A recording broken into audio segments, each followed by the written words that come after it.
Hello everyone, welcome back. Let's talk about another hard problem on LeetCode today. Alien Dictionary, LeetCode 269. Again, since it is a premium problem on LeetCode, we'll be using LintCode for today's session. This is the last remaining problem we are covering on Blind 75. And spoiler alert, it will use topological sort.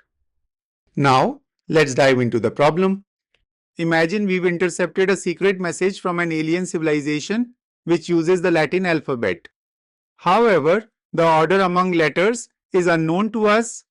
So, we know they use standard English letters like A, B, C, but maybe in their language, Z comes before A or R comes before T and so on. We are given a list of non-empty words from their dictionary, where the words are sorted lexicographically by the rules of this new language. And our task is to figure out the unique order of characters in this alien language. Now, let's look at an example. Here we are given this sorted list of alien words.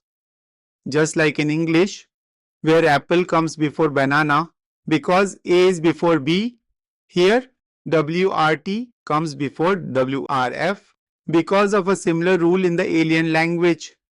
Let's first compare WRT and WRF. The first two letters W and R are the same. The difference is T versus F. Since WRT is listed first, we know that in this alien language, T must come before F. Note that we don't know if F immediately follows T. There could be multiple letters between them. But all we know is T comes before F in the language rules. Next, let's compare these two words. The first letters W and E itself are different. Since WRF is first, W comes before E. Then we compare these two words and first letter E matches.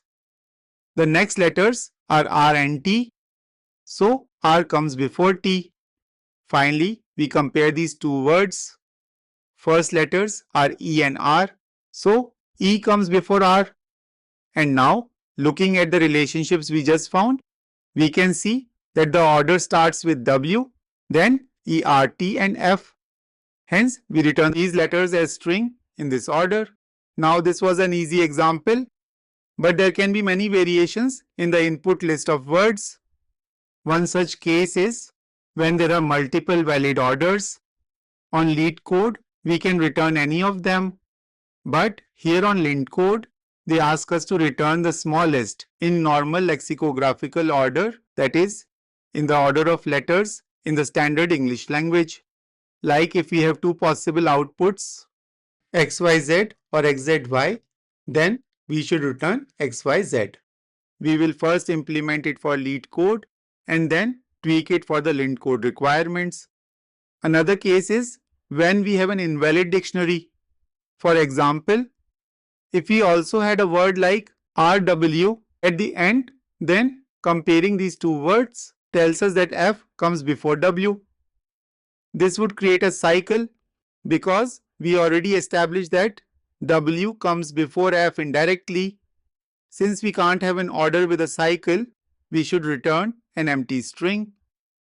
Another invalid case is if we had a shorter word like WR appearing after a longer word, say WRT. In lexicographical sorting, the shorter word, which is the prefix word, must always come before the longer word. If the longer word comes first, the dictionary is invalid. So, we should return an empty string here as well. Now, how should we solve it? During the example walkthrough, the first thing we realized is that this is a graph problem. We can easily store the precedence information using graph edges.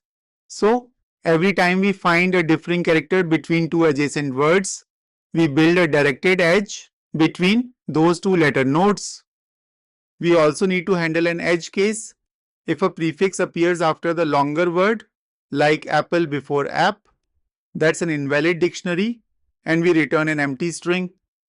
So, based on that, we can build a graph like this, just like we did during the example walkthrough.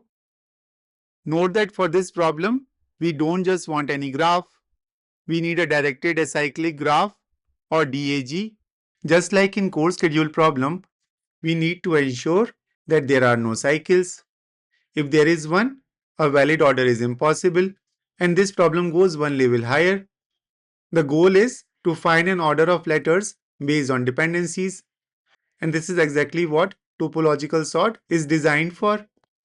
We can use DFS or BFS. Here we will use BFS, specifically Kahn's algorithm. But why not standard BFS? A standard BFS has a major flaw here called the premature visit problem.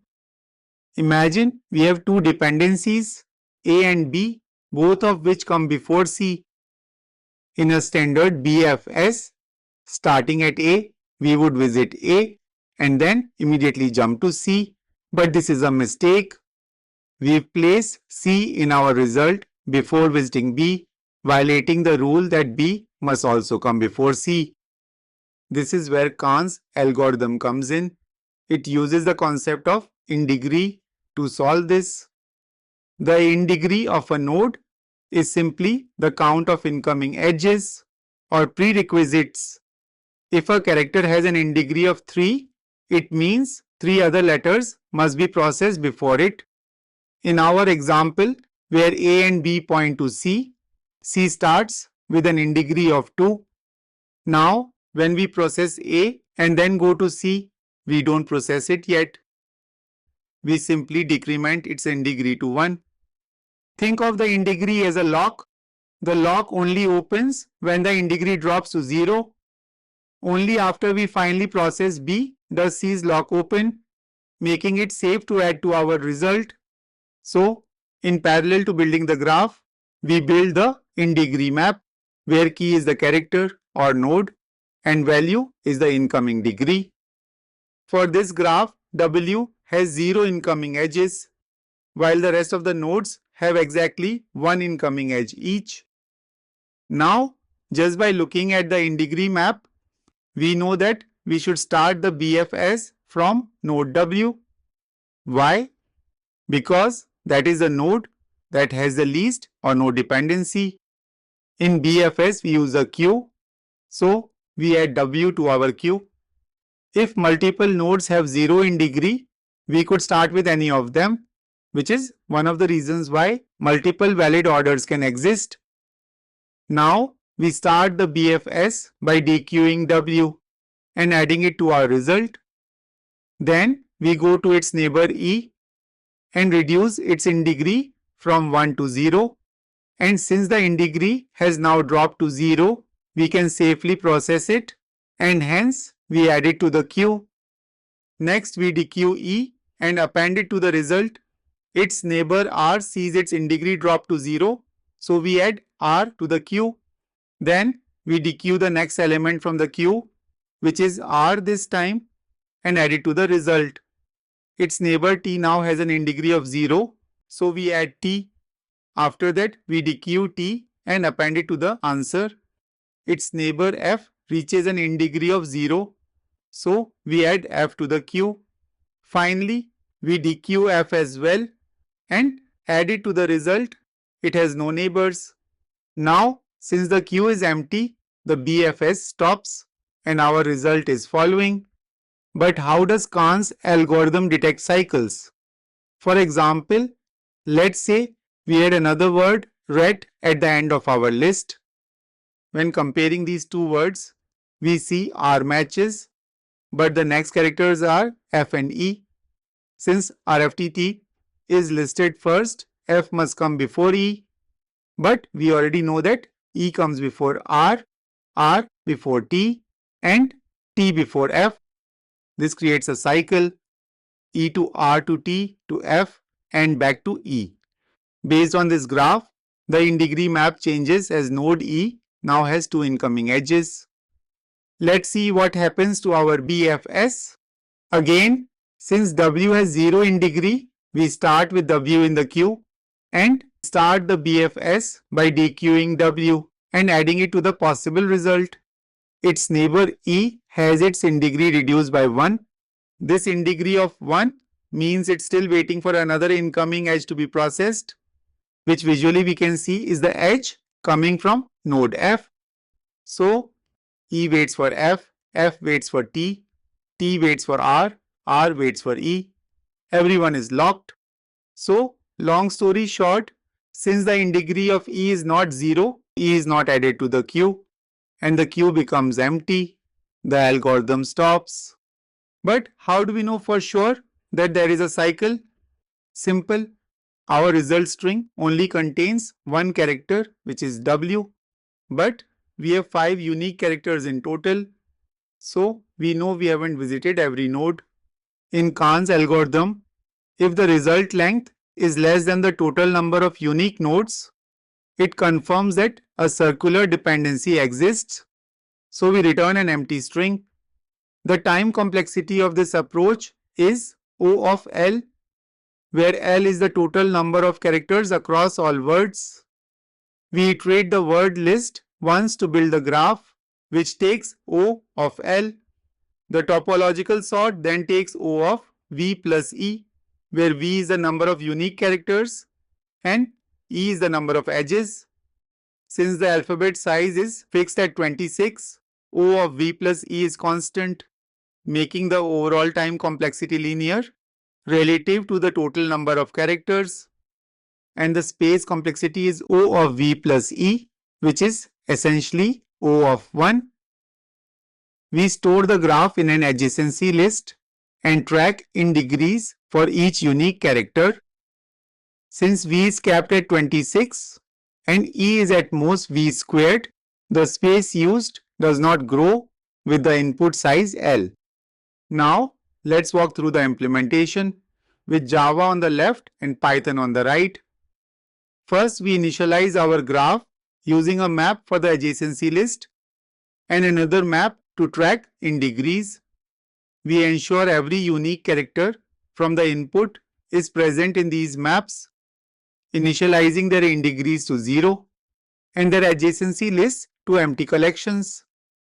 This setup guarantees that every character in the alien alphabet is accounted for, even if it has no specific dependencies.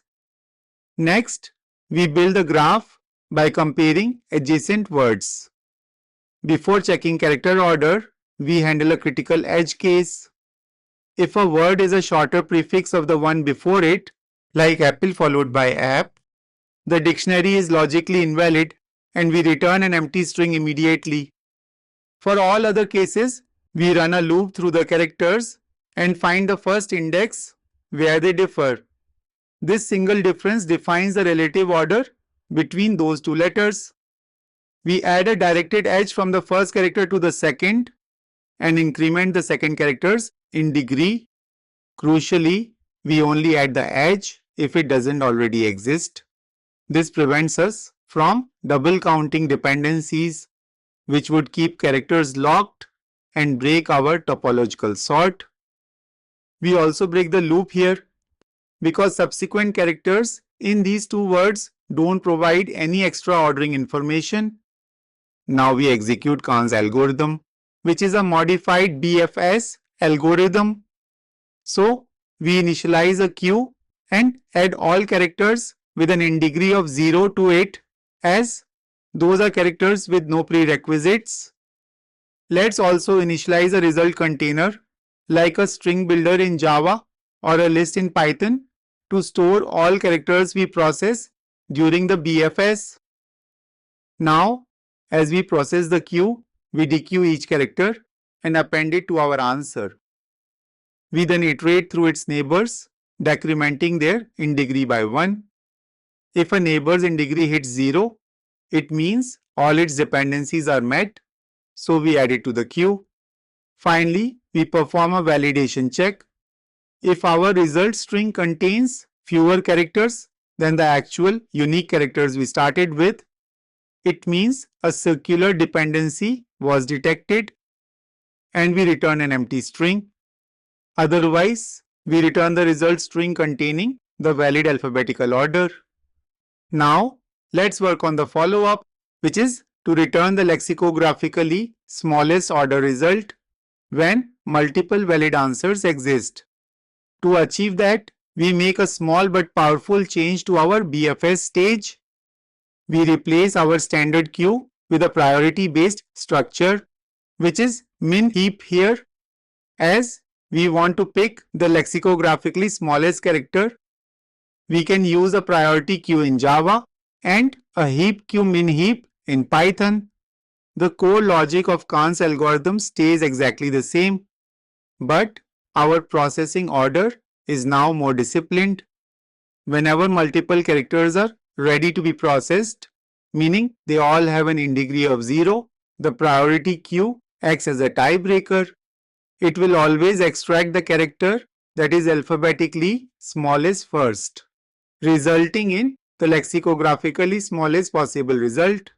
So that's all for this video. I hope this video was useful to you. If it was, please give it a thumbs up and share it with others who might benefit from it. If you haven't subscribed the channel yet, make sure to hit the subscribe button and turn on the notification bell so that you never miss an update. Your support helps me create more content like this. If you have any questions or suggestions, feel free to leave them in the comments below. Thanks for watching and see you in the next one.